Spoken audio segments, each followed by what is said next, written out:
1장 숨겨진 영웅의 과거 1988년 겨울 서울 변두리 낡은 연립주택에서 큰 화재가 일어났다. 당시 5살이었던 서연이 2층에 갇혀 있을 때 아버지 태사는 주저없이 불길 속으로 뛰어들었다. 서연아, 아빠가 왔다. 무너져 내리는 계단을 타고 올라가던 태산의 왼쪽 다리에 불타는 대들보가 떨어졌다. 뼈가 으스러지는 소리와 함께 그는 쓰러졌지만 딸을 품에서 놓지 않았다. 의식을 잃어가는 순간까지 서연을 끌어안고 창문으로 뛰어내렸다. 아빠, 아빠 다리가 왜 이래? 병원에서 깨어난 서연의 첫 마디였다. 무릎 아래 절단 수술을 받은 태사는 딸의 물음에 밝게 웃으며 답했다. 괜찮다, 우리 딸아. 아빠는 한 다리로도 세상 그 누구보다 빠르단다. 그 말은 거짓이 아니었다. 30년이 지난 지금도 태사는 매일 새벽 5시 한강공원에서 철인 3종 훈련을 하고 있었다. 의족을 찬 채로 마라톤을 완주하고 수영장에서는 젊은이들도 따라오지 못할 정도였다. 아저씨 정말 대단하세요. 어떻게 그렇게 빨리 헤엄치세요? 젊은 친구야, 진짜 강함이란 몸이 아니라 마음에서 나오는 거란다. 하지만 아무도 모르는 비밀이 있었다. 태산의 진짜 정체 말이다. 그는 1980년대 북한 침투 작전의 전설적인 요원이었다. 코드네임 독수리. 단 한 번의 작전 실패도 없이 17번의 극비 임무를 완수한 특수부대의 에이스였다. 태산아, 너 정말 괴물이구나. 어떻게 그런 판단력이 나오는 거야? 동료들은 그의 순간 판단력과 전투 능력에 혀를 내둘렀다. 하지만 1987년 마지막 작전에서 예상치 못한 일이 일어났다. 같은 팀이었던 박철수가 적에게 발각될 위험에 처하자 홀로 도망쳐버린 것이다. 철수야. 철수야 어디 있어? 태사는 동료 3명과 함께 포위망을 뚫고 탈출해야 했다. 하지만 박철수는 이미 사라진 후였다. 결국 동료 2명이 목숨을 잃었고 태사는 중상을 입고 겨우 탈출에 성공했다. 이 자식이 어떻게 동료를 버리고 도망갈 수가 있어? 그 충격으로 태사는 군을 전역했다. 그리고 딸 하나만 바라보고 살기로 결심했다. 하지만 박철수라는 이름은 그의 기억 속에 깊이 새겨져 있었다. 30년이 흐른 지금 서연은 아버지가 자신 때문에 다리를 잃었다는 죄책감과 그럼에도 불구하고 끝없는 사랑을 보여준 아버지에 대한 존경심으로 살아가고 있었다. 딸아, 세상에는 2 종류의 사람이 있단다. 진짜 강한 사람과 허세만 부리는 사람. 허세꾼들은 언젠가 반드시 본색을 드러내게 되어 있어. 태산의 이 말은 곧 현실이 될 예언이었다. 2장 운명의 재회 2019년 가을 서연은 회사 동료들과의 모임에서 박민호를 만났다. 차분하고 신사적인 그의 모습에 첫눈에 반했다. 무엇보다 그가 서연의 아버지 이야기를 들으며 진심 어린 존경을 표한 것이 마음을 움직였다. 정말 대단한 분이시네요. 그런 상황에서 딸을 구하시다니.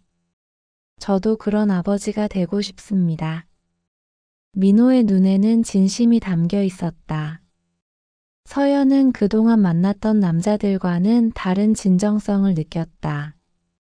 하지만 민호에게는 말하기 어려운 가족사가 있었다. 사실, 저희 부모님은 지금 별거 중이세요. 별거요? 아버지가 너무 권위적이셔서 어머니께서 견디지 못하시고 나오셨어요. 서연은 민호의 솔직함에 오히려 호감을 느꼈다. 자신의 아픔을 숨기지 않고 털어놓는 모습이 믿음직했다.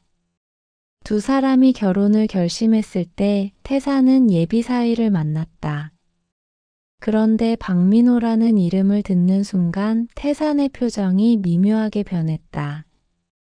혹시 아버님 성함이 어떻게 되시는지? 박철수입니다. 전직 행정안전부 국장이셨어요. 태산의 심장이 쿵 내려앉았다. 30년 전 그 박철수였다. 하지만 딸의 행복 앞에서 그는 침묵하기로 했다. 좋은 분이시겠구나. 결혼 준비 과정은 순탄하지 않았다. 박철수는 처음부터 서연의 집안을 무시했다. 다리 저는 아버지의 어머니도 일찍 돌아가시고 이런 집안과 혼인을 한다니. 시어머니 영숙은 박철수의 말을 제지했다. 여보, 그만해요. 서연이는 정말 좋은 아이예요. 당신은 가만히 있어. 내가 이 집안의 가장이야. 박철수는 웨딩홀 계약에서부터 혼수 준비까지 모든 것에 간섭했다. 서연의 아버지가 휠체어나 목발 없이 걸을 수 있다는 사실도 트집을 잡았다. 의족을 찾으면서 멀쩡한 척하는 게 보기 좋지 않소. 결혼식에서는 휠체어를 타고 오시오. 서연은 분노했지만 아버지는 만류했다. 괜찮다, 딸아. 네가 행복하면 그것으로 족하다.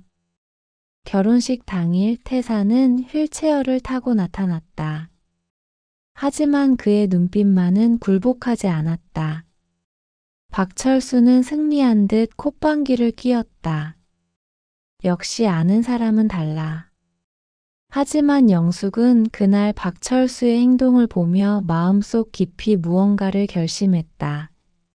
서연아, 시어머니가 꼭 지켜줄게. 절대 혼자가 아니야. 결혼 후 서연 부부는 아파트에서 신혼생활을 시작했다. 민호는 좋은 남편이었지만 아버지 앞에서는 여전히 주눅 들어 있었다. 30년 넘게 권위적인 아버지 밑에서 자란 후유증이었다. 여보, 아버님이 너무하신 것 같아. 미안해, 서연아. 조금만 참아줘. 시간이 지나면 나아질 거야. 하지만 시간이 지날수록 상황은 더욱 악화되었다. 3장. 손녀를 둘러싼 음모.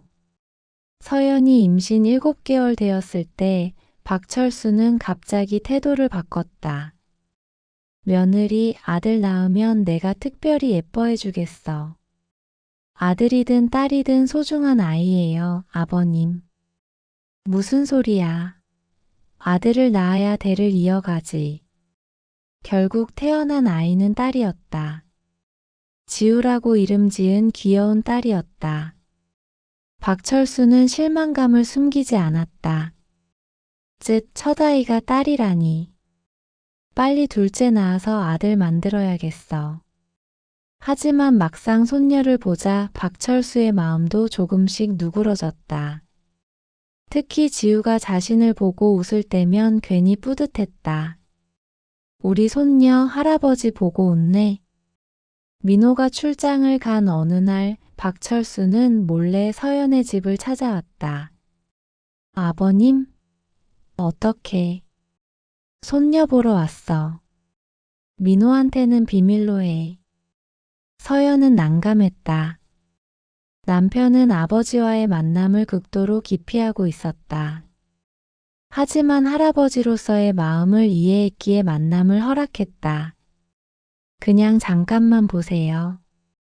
하지만 박철수의 방문이 계속되면서 문제가 시작되었다. 그는 서연의 육아 방식에 간섭하기 시작했다. 왜 기저귀를 그렇게 갈아? 내가 보기엔 아직 멀쩡한데. 요즘은 좀 더 자주 갈아주는 게 좋다고 해요. 무슨 소리야. 우리 때는 하루 종일 한 개씩 찼어도 아무 문제 없었어. 더 심각한 것은 서연의 직장 복귀를 반대한 것이었다. 너는 언제 직장 그만둘 거야? 저는 계속 다닐 생각이에요. 애가 이렇게 어린데 엄마가 직장을 다녀? 말도 안 되는 소리. 요즘엔 다 그래요. 보육원도 잘 되어 있고. 보육원? 우리 손녀를 남한테 맡긴다고? 절대 안 돼. 박철수는 가부장적인 사고에 갇혀 있었다. 여자는 집에서 아이나 키우는 것이 당연하다고 생각했다. 그럼 돈은 어떻게 벌어요? 요즘 물가가 얼마나 올랐는데요? 그런 건 남자가 해결할 일이야. 여자가 나서서 돈벌이 하는 게 어디 있어. 서연은 점점 숨이 막혔다. 하지만 더 충격적인 제안이 기다리고 있었다. 참, 그리고 말인데. 내 아버지 사업 말이야. 아버지 사업이 왜요? 그 작은 건설업체 운영하기 힘들 텐데 내가 좀 도와줄까 해서. 서연의 아버지는 작은 건설업체를 운영하고 있었다. 직원 10명 정도의 소규모 업체였지만 성실하게 운영해서 꾸준한 수입이 있었다. 아버지는 혼자서도 잘하고 계세요. 그 다리로? 공사 현장은 제대로 뛰어다닐 수 있겠어? 박철수의 말투에는 명백한 무시가 담겨 있었다. 하지만 그의 진짜 속셈은 따로 있었다. 사실 박철수는 공무원 시절 쌓은 인맥을 통해 중요한 정보를 입수했다. 서연 아버지의 건설업체가 자리한 땅이 대규모 재개발 예정 지역이라는 것이었다. 아직 공개되지 않은 극비 정보였다. 당신 그 정보를 어떻게 알았어요? 영숙이 의심스러워하자 박철수는 화를 냈다. 당신은 묻지 말고 내가 알아서 할 일이야. 박철수의 계획은 간단했다. 서연의 아버지로부터 땅을 헐값에 사들인 후 재개발 발표와 함께 수십억의 이익을 챙기는 것이었다.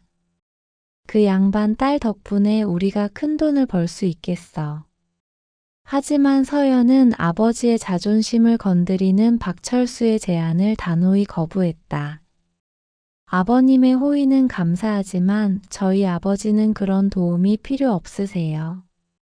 뭐, 감히 내 호의를 거절해? 박철수의 얼굴이 붉게 달아올랐다. 30년간 공무원 생활을 하면서 이런 거절을 당해본 적이 없었다. 네가 지금 누구한테 대들고 있는 건지 알아? 죄송하지만 이 부분만은 양보할 수 없어요.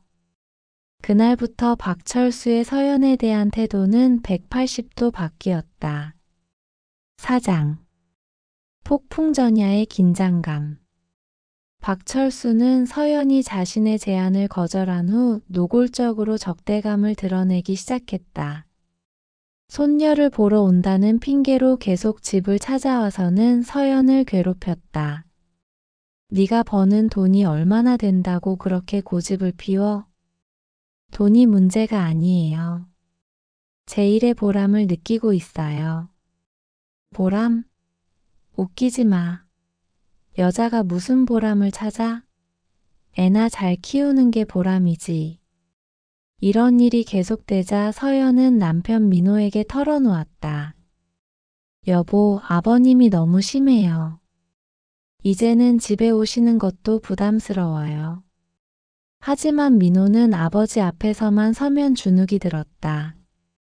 서연아, 조금만 더 참아줘. 아버지도 나이가 드시면서 고집이 세지신 것 같아. 참는 것도 한계가 있어요. 알겠어. 내가 아버지한테 말씀드릴게.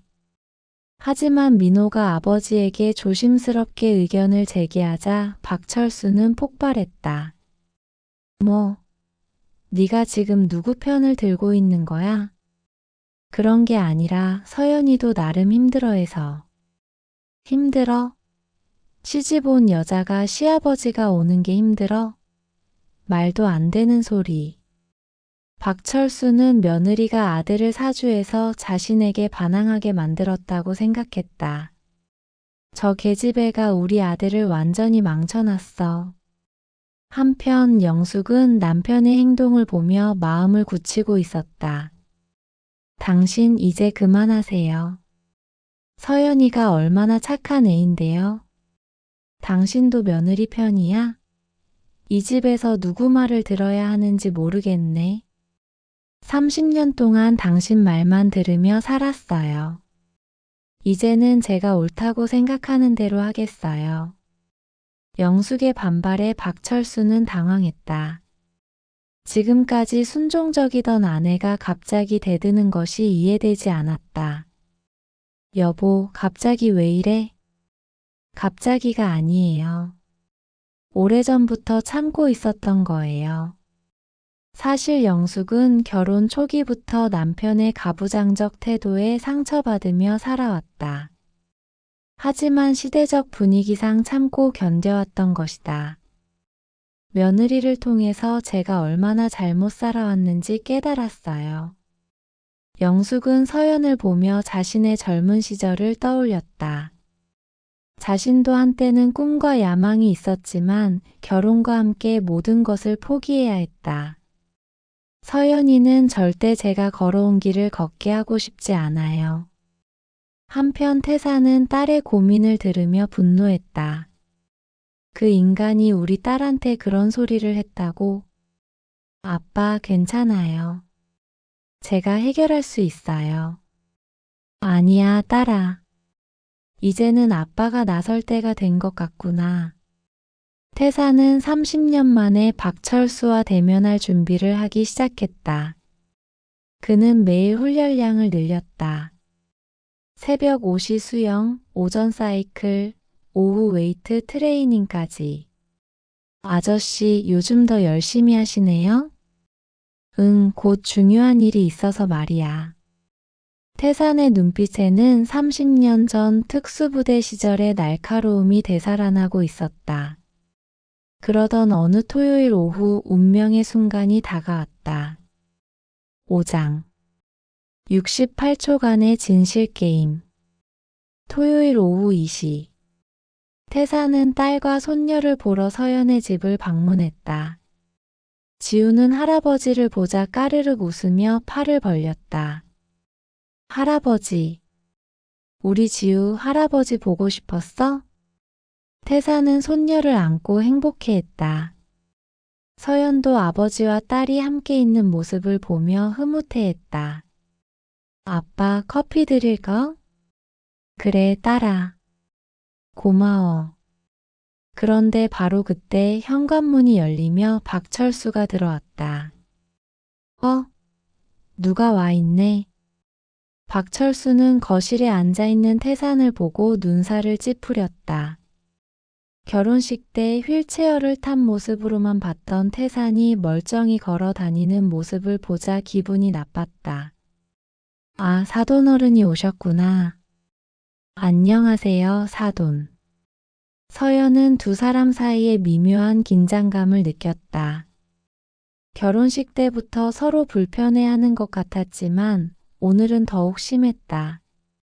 아버님, 아버지께서 오셨어요. 그러게 말이야. 그런데 사돈, 결혼식 때는 휠체어를 타고 오시더니 오늘은 어떻게 걸어서 오셨어요? 태산의 표정이 굳었다. 결혼식 때의 굴욕을 떠올리며 분노가 치밀어 올랐다. 의족을 찾다고 해서 꼼짝 못하는 줄 아셨나요? 태산의 목소리에는 30년간 쌓인 분노가 담겨 있었다. 박철수는 태산의 변화된 분위기를 느끼며 불편해했다. 아, 그런 뜻이 아니었는데. 오해하지 마세요. 하지만 태산은 이미 박철수의 본성을 꿰뚫어 보고 있었다. 결혼 준비 과정에서 딸이 받은 모든 모욕을 기억하고 있었다. 자, 그런 이야기는 그만하고. 며느리, 술 좀 가져와. 박철수는 화제를 돌리려고 했지만 술이 들어가자 본성이 드러나기 시작했다. 결혼식 때 휠체어를 강요했던 일이 생각나면서 우월감에 취했다. 이봐, 사돈.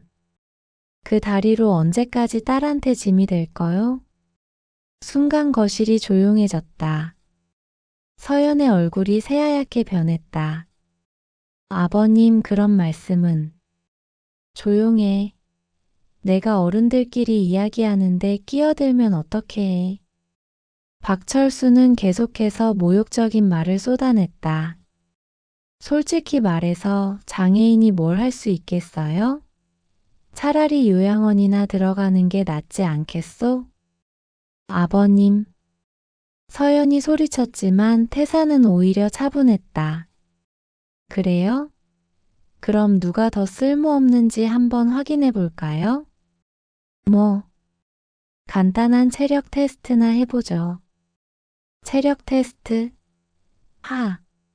그 꼴로? 박철수는 비웃었다. 하지만 태산의 제안은 진지했다. 씨름 한 판 어때요? 넘어뜨리는 사람이 이기는 걸로. 씨름? 진짜로? 무서우시면 안 하셔도 되고요. 박철수는 자존심이 상했다. 자신이 68세라고 해도 아직 건강했고 상대는 다리까지 잃은 65세 노인이었다. 좋아요. 해보죠. 서연은 말렸지만 이미 늦었다.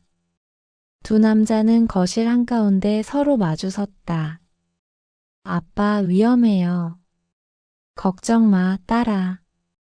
태산의 눈빛이 변했다. 30년간 숨겨왔던 특수부대의 본능이 되살아났다. 자, 시작하죠. 박철수는 자신만만했다. 다리저는 놈한테 지겠어? 하지만 시작과 동시에 상황이 급변했다. 태사는 번개같이 움직였다. 30년간 단련된 상체 근력과 균형 감각, 그리고 의족을 완벽하게 제어하는 능력이 폭발했다. 뭐야? 박철수는 순식간에 중심을 잃었다. 태산의 움직임은 마치 춤을 추는 것 같았다. 한쪽 다리가 의족임에도 불구하고 완벽한 밸런스를 유지하며 박철수를 몰아붙였다. 이런. 15초 후 박철수는 벽에 등을 기댔다. 30초 후에는 숨이 차기 시작했다. 45초 후에는 완전히 수세에 몰렸다. 그리고 정확히 68초 후. 으악! 박철수는 거실 바닥에 나뒹굴었다. 태사는 그를 완벽하게 제압했다. 이게 어떻게? 태사는 박철수를 내려다보며 차분히 말했다. 결혼식 때 저를 휠체어에 앉혔던 그 오만함, 지금 어떤 기분이신지요? 뭐라고? 제 딸을 무시하고 저를 깔보고. 그런 당신이 지금 바닥에 누워있군요. 박철수는 창피함과 분노로 얼굴이 붉어졌다. 자신이 68초 만에 의족찬 노인에게 완패했다는 사실이 믿어지지 않았다. 이건 운이었어. 다시 해보자고. 운이라고요? 태산이 차가운 미소를 지었다. 그럼 한 번 더 해볼까요? 아빠, 그만해요. 서연이 말렸다. 이제 그만하세요. 박철수는 비틀거리며 일어났다. 온몸이 아팠고 자존심은 더욱 상처받았다. 하지만 가장 충격적인 것은 태산의 마지막 말이었다. 사돈, 앞으로는 제 딸과 손녀에게 함부로 하지 마세요. 오늘 일은 마지막 경고입니다. 박철수는 아무 말도 하지 못하고 집을 나갔다. 하지만 그의 마음속에는 복수심이 불타오르고 있었다. 6장. 뻔뻔한 역공. 그날 밤 박철수는 잠을 이루지 못했다. 68초 만에 당한 굴욕이 머릿속에서 계속 맴돌았다. 더욱 분했던 것은 아내 영숙의 반응이었다. 여보, 당신이 너무 심했어요. 서연이 아버지분이 화낼 만했어요. 뭐, 당신까지 그 사람 편을 들어? 편을 드는 게 아니라 사실을 말하는 거예요. 당신이 먼저 모욕적인 말을 했잖아요. 영숙의 말에 박철수는 더욱 화가 났다. 아내마저 등을 돌린다고 생각했다. 이 집안이 완전히 뒤바뀌었네. 며느리가 남편을 부추기더니 이제는. 하지만 박철수는 그냥 넘어갈 성격이 아니었다. 다음 날 아침 일찍 서연의 집을 찾았다. 며느리 나와. 서연이 문을 열자 박철수는 당당하게 들어왔다. 아버님? 어제 일 말이야. 내 아버지한테 사과를 받고 싶어. 서연은 귀를 의심했다. 사과요? 누가 누구에게요?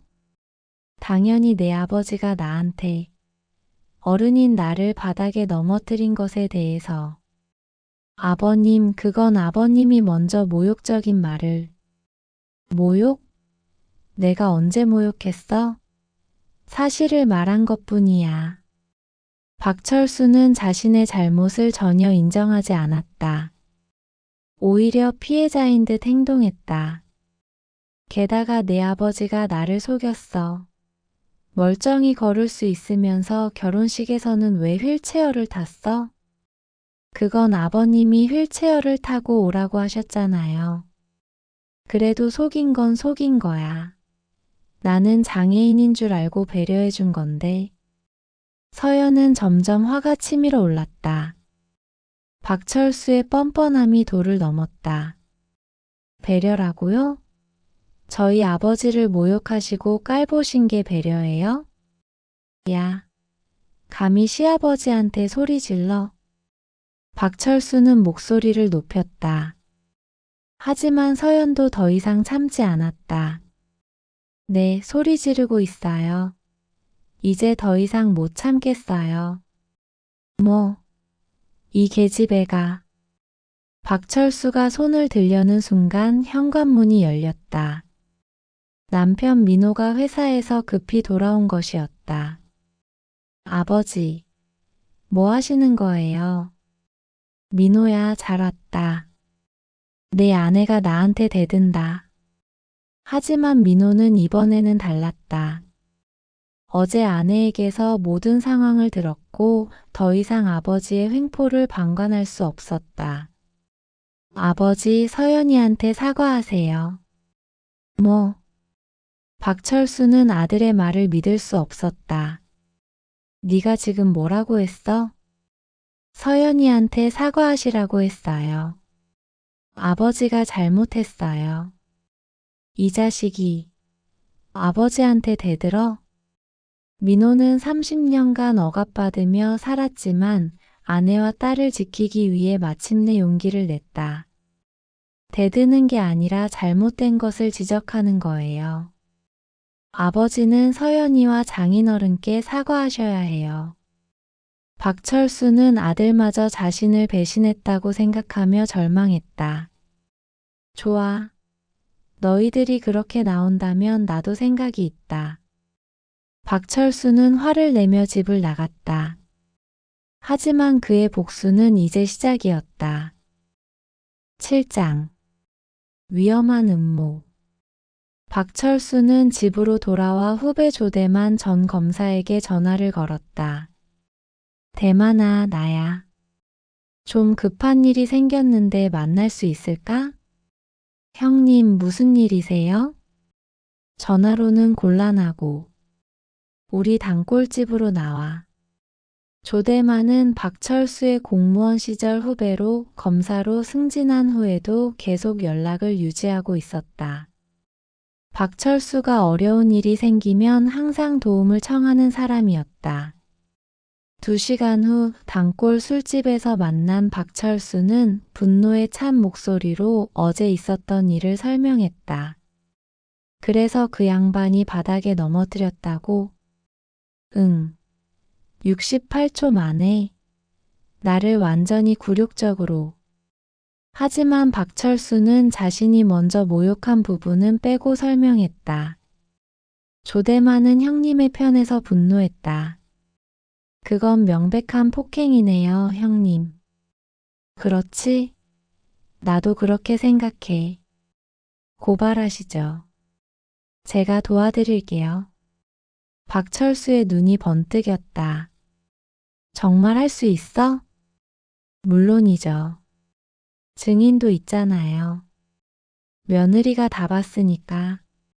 하지만 조대만은 한 가지 놓친 것이 있었다. 서연이 과연 시아버지 편에서 거짓 증언을 할지에 대한 것이었다. 그런데 형님, 며느리가 형님 편에서 증언할까요? 당연히 해야지. 시아버지인데. 박철수는 여전히 가부장적 사고에 빠져 있었다. 며느리는 무조건 시댁 편이어야 한다고 생각했다. 그리고 말이야, 그 사람 뒷조사도 좀 해봐. 뒷조사요? 분명히 뭔가 있을 거야. 보통 사람이 그렇게 강할 리가 없어. 조대만은 고개를 끄덕였다. 검사 시절 쌓은 인맥을 통해 태산에 대한 조사를 시작했다. 며칠 후 조대만은 놀라운 사실을 발견했다. 형님, 이태산이라는 분. 보통 사람이 아니네요. 뭐? 1980년대 특수부대 출신이에요. 그것도 아주 유명한. 박철수는 당황했다.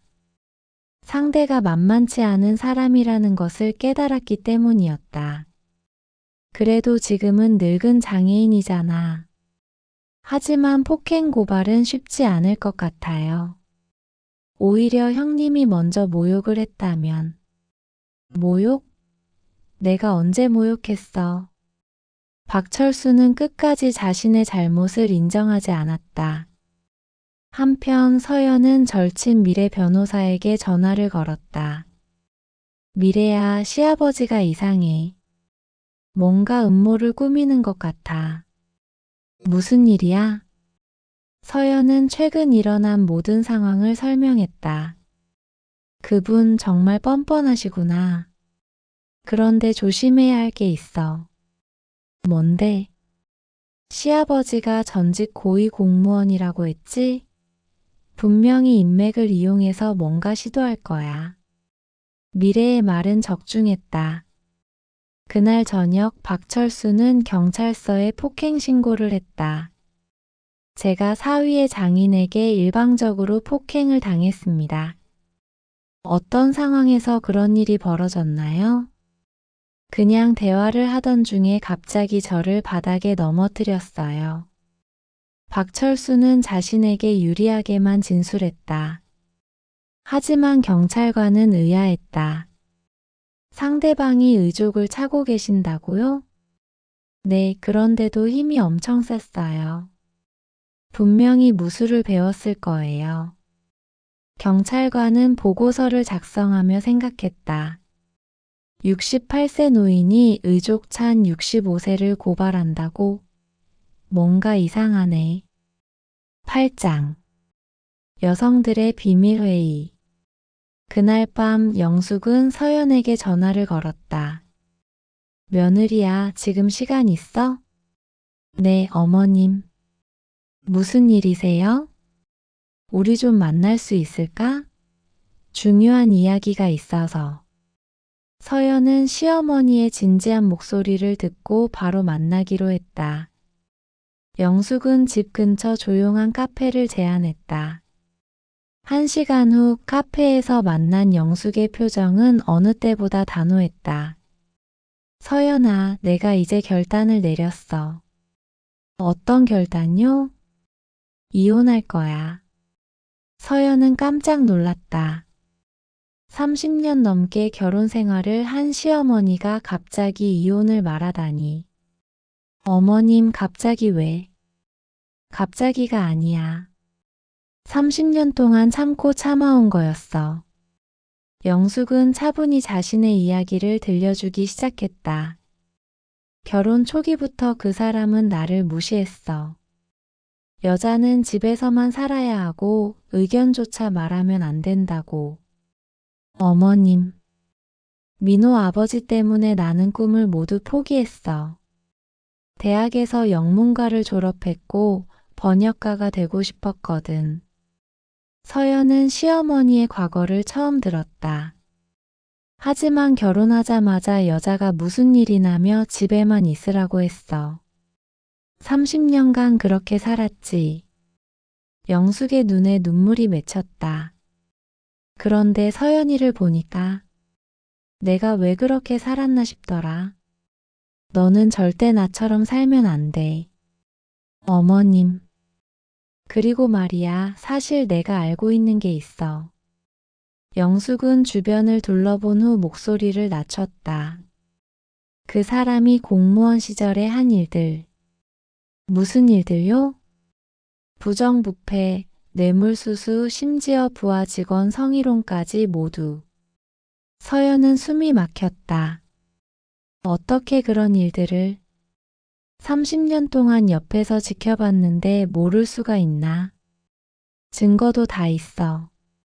영숙은 핸드백에서 작은 USB를 꺼냈다. 녹음 파일, 문자 메시지, 사진. 모든 증거가 여기 있어. 어머님이 왜 이런 것들을 언젠가는 써야 할 때가 올 줄 알았거든. 그리고 그때가 바로 지금이야. 영숙의 계획은 치밀했다. 30년간 모은 증거를 바탕으로 이혼 소송을 제기하고 재산 분할과 위자료를 받아내는 것이었다. 하지만 혼자서는 힘들어. 서연이 친구 중에 변호사가 있다고 했지? 네, 김미래라고. 그 친구한테 부탁할 수 있을까? 서연은 즉시 미래에게 전화를 걸었다. 미래야, 지금 어디야? 급한 일이 있어서. 카페에 있는데 왜? 우리 시어머니랑 만나고 있어. 너도 올 수 있어? 30분 후 미래가 카페에 도착했다. 영숙은 처음 보는 미래에게 정중히 인사했다. 안녕하세요. 서연이한테 이야기 많이 들었습니다. 안녕하세요, 어머님. 영숙은 미래에게도 똑같은 이야기를 했다. 미래는 변호사답게 차분히 들으며 질문했다. 증거들이 얼마나 확실한가요? 아주 확실해요. 녹음 품질도 좋고 문자 메시지는 복구도 가능하고. 미래는 USB를 받아들며 말했다. 일단 검토해 볼게요. 하지만 이 정도면 충분히 승소 가능할 것 같아요. 정말요? 네, 최근에 시아버지가 서연이 아버지를 고발한 것도 오히려 우리에게 유리해요. 왜요? 보복성 고발이라는 걸 증명할 수 있거든요. 시아버지의 인격에 문제가 있다는 증거가 되죠. 새 여자는 밤늦게까지 작전을 짰다. 완벽한 복수 계획이 세워졌다. 9장. 폭풍의 시작. 일주일 후 폭탄이 터졌다. 아침 일찍 조선일보 일면에 전직 행안부 국장 박모 씨 수십억 비리 의혹 이라는 제목의 기사가 실렸다. 박철수는 아침 신문을 보고 기절할 뻔했다. 이게 뭐야? 기사에는 그의 실명과 함께 구체적인 비리 내용이 상세히 나와 있었다. 건설업체로부터 받은 뇌물, 인사개입 대가로 받은 금품, 심지어 부하 여직원 성희롱 사건까지 모든 것이 폭로되었다. 여보, 이게 다 사실이에요? 영숙이 차가운 목소리로 물었다. 하지만 그녀는 이미 모든 것을 알고 있었다. 아니야. 이건 누군가 날 모함하려고. 30년 동안 당신 옆에 있었는데 거짓말이 통할 줄 알아요? 박철수는 아내의 변한 모습에 당황했다. 당신이 언론에 제보한 거야? 맞아요. 영숙의 담담한 대답에 박철수는 충격을 받았다. 미쳤어? 나를 감옥에 보내려고? 당신이 한 일에 대한 대가예요. 그때 박철수의 휴대전화가 울렸다. 조대만 검사였다. 형님, 큰일 났어요. 나도 알아. 신문 봤어. 검찰에서 수사에 착수했어요. 아마 곧 소환장이 나갈 거예요. 박철수는 다리가 휘청거렸다. 30년간 숨겨온 모든 것이 한순간에 무너져 내리고 있었다. 대만아, 너가 도와줘야 해. 형님, 미안하지만 이건 저도 어쩔 수 없어요. 증거가 너무 확실해서. 뭐, 너마저 날 버리는 거야? 그게 아니라 이 사건에 개입하면 저도 같이 망해요. 조대만도 자신의 앞길을 생각해 박철수를 포기했다. 한편 서연의 집에는 기자들이 몰려들었다. 박철수 전 국장의 며느리시죠? 인터뷰 좀 해주실 수 있나요? 죄송하지만 말씀드릴 게 없어요. 서연은 집을 나서기도 힘들었다. 하지만 마음 한편으로는 시원했다. 그날 오후 박철수에게 검찰 소환장이 도착했다. 이런 미친. 박철수는 분노했지만 어쩔 수 없었다. 30년간의 범죄 행위가 하나하나 들통나고 있었다.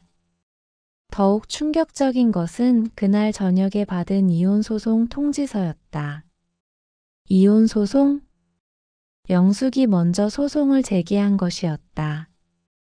그것도 재산 분할과 위자료까지 요구하며 당신 정말 끝까지 가려고 30년간 참은 것도 충분해요.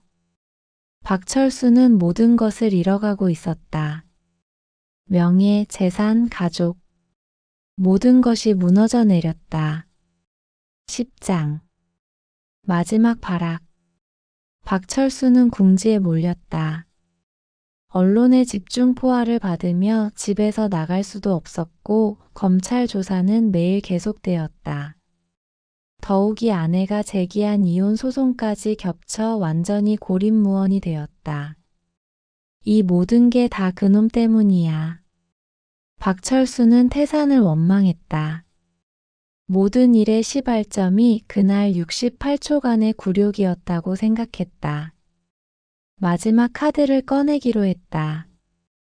태산을 직접 찾아가서 무릎을 꿇고라도 용서를 빌기로 한 것이다. 다음 날 새벽 박철수는 태산이 운동하는 한강공원으로 향했다. 기자들의 눈을 피해 모자를 깊이 눌러쓰고 나타났다. 태산은 평소와 같이 새벽 5시에 철인 3종 훈련을 하고 있었다. 수영을 마치고 나오는데 박철수가 기다리고 있었다. 이태산 씨. 태산은 박철수를 보고 놀랐다.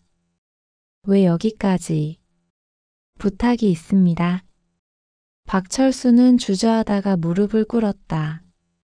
제발, 제발 용서해 주세요. 용서? 모든 일을 취소해달라고요. 신문 기사, 이혼 소송. 모든 걸 원래대로 돌려달라고요. 태사는 차가운 표정으로 박철수를 내려다봤다. 제가 뭘 했다고 취소하라는 거죠? 당신이 우리 집안을 파멸시키려고 하잖아요. 제가요? 태사는 헛웃음을 쳤다. 박철수 씨, 모든 건 당신이 저지른 일의 결과입니다. 하지만 30년이 지난 일 아닙니까? 박철수는 또다시 과거를 들먹이며 동정을 호소했다. 하지만 태사는 냉정했다. 30년이 지났다고 죄가 사라지는 건 아닙니다. 제발요. 손녀를 생각해서라도. 지우를 생각한다면 더욱 그럴 수 없죠. 아이가 부끄러워할 할아버지로 만들 수는 없으니까요. 박철수는 절망했다. 마지막 희망마저 꺾인 것이었다. 당신이 이렇게 냉정할 줄은 몰랐습니다. 냉정한 게 아니라 당연한 일을 하고 있을 뿐입니다. 태사는 박철수를 일으켜 세우며 말했다. 박철수 씨, 지금이라도 잘못을 인정하고 진심으로 사과하세요. 그게 유일한 길입니다. 하지만 박철수는 끝까지 자신의 잘못을 인정하지 않았다. 잘못? 내가 뭘 잘못했다고. 그런 식으로 살아오셨으니까 지금 이 꼴이 된 거 아닙니까?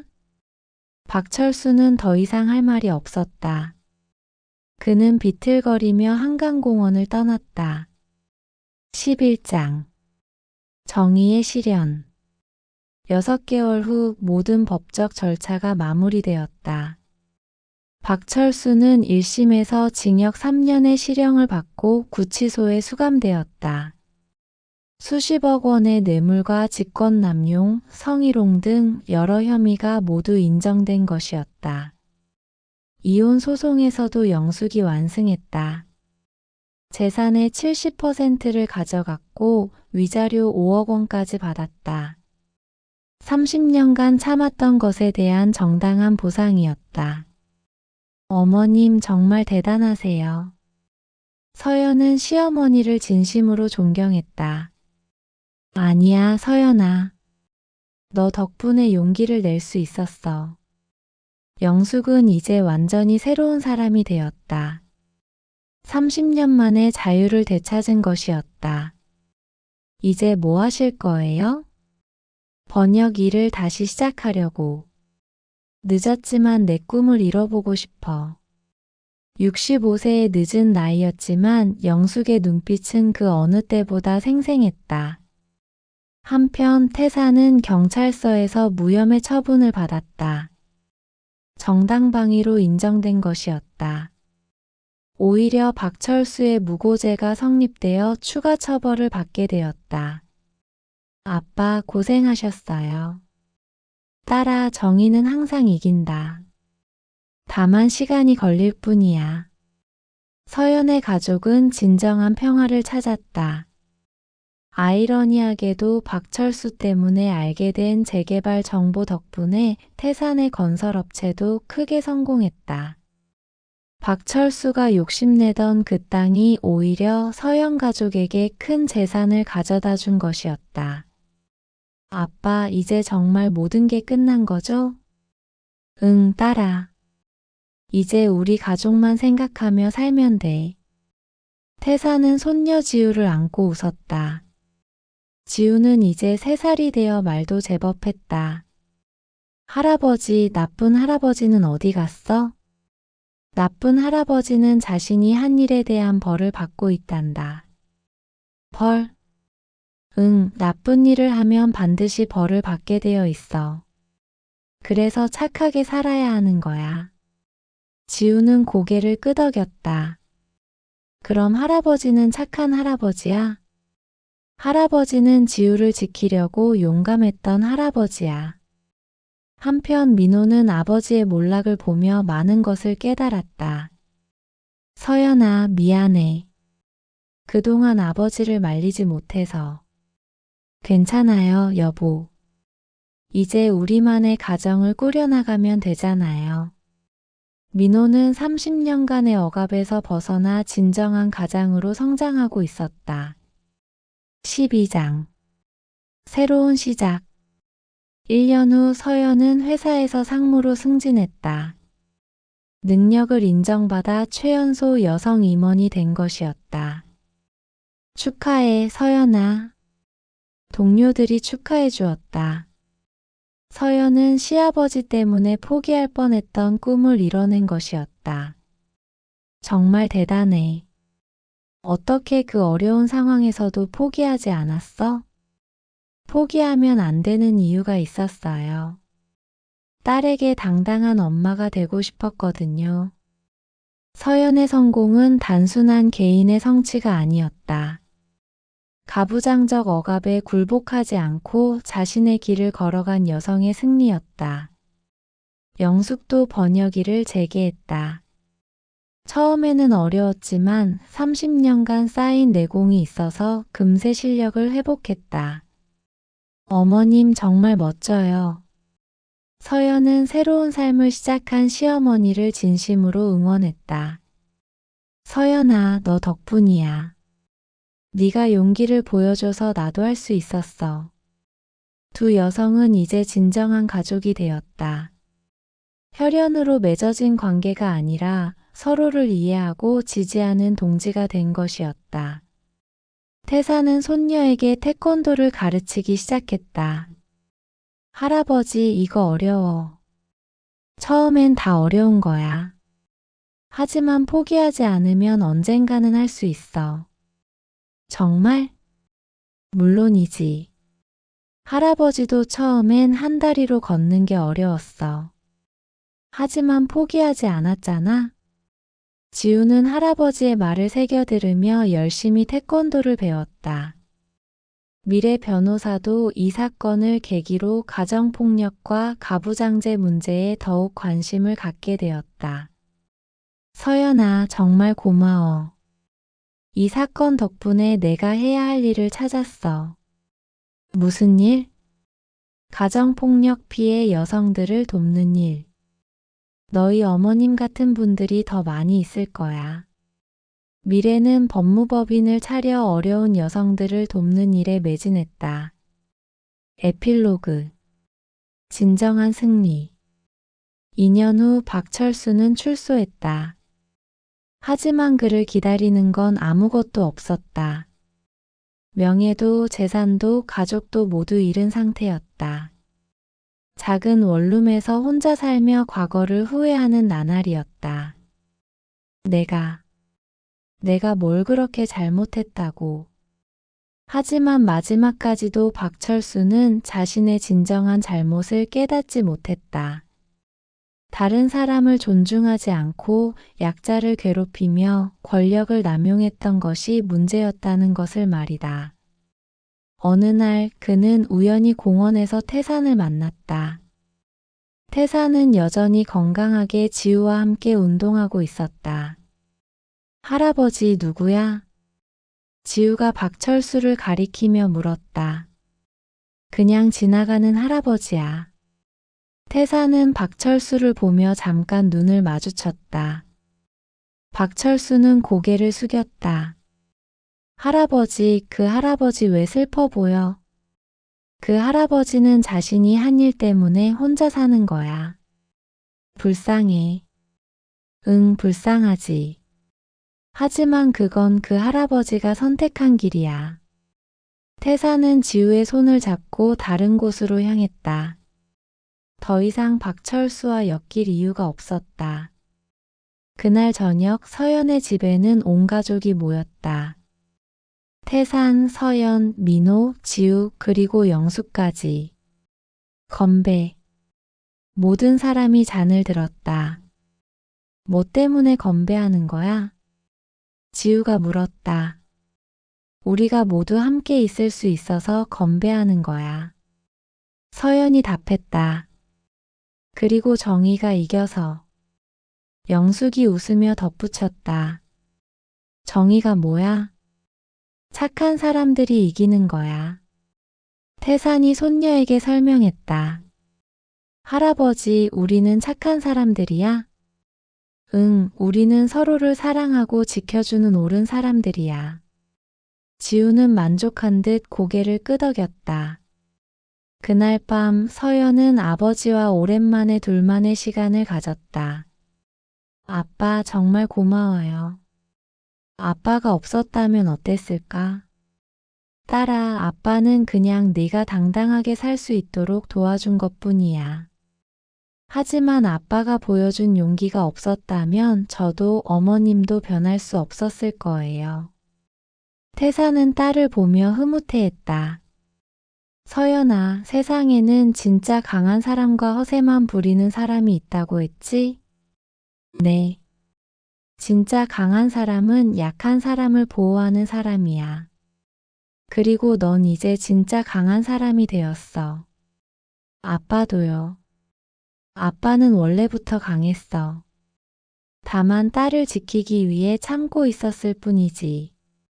부녀는 조용히 웃으며 서로를 바라봤다. 창밖으로는 평화로운 밤이 흐르고 있었다. 정의는 승리했고 사랑하는 사람들은 모두 함께 있었다. 그리고 지우는 꿈속에서 할아버지와 함께 태권도를 하고 있었다. 진짜 강한 사람이 되는 꿈을 꾸면서